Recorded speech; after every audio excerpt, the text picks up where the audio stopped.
জিসান, চুয়াডাঙ্গায় no fuel card no petrol octane কার্যক্রম কি শুরু হয়েছে? বিস্তারিত জানাবেন।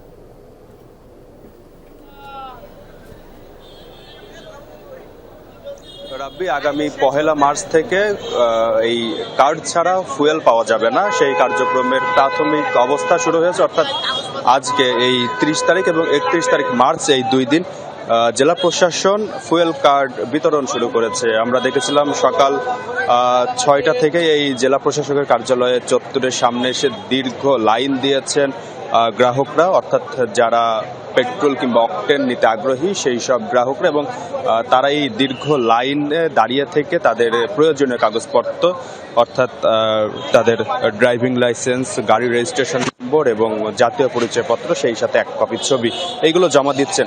এখনো পর্যন্ত কেউই আসলে ফুয়েল কার্ড হাতে পাননি, অর্থাৎ প্রয়োজনীয় কাগজপত্র জমা দিয়েছেন।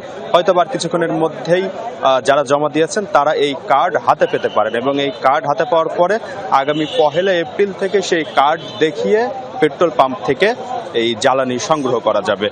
জেলা প্রশাসন যেটি বলছে যে হর হামেশাই যেই খোলা বাজারে তেল বিক্রি হচ্ছে কিংবা পাম্পে যে বিশৃঙ্খলা তৈরি হচ্ছে সেটি কাটানোর জন্যই মূলত এই উদ্যোগ নেওয়া হয়েছে।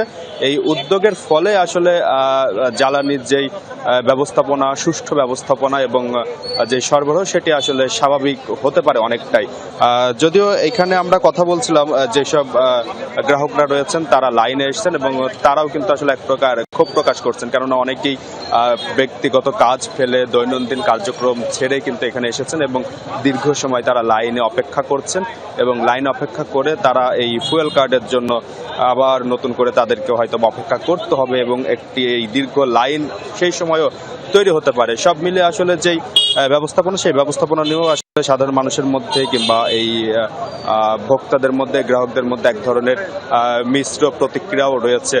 জেলা প্রশাসনের পক্ষ থেকে যেটি জানানো হয়েছে যে এই ফুয়েল কার্ড বিতরণ সম্পন্ন হলে তেলের যেই ব্যবস্থাপনা সেটা অনেকটাই স্বাভাবিক হতে পারে। রাব্বি।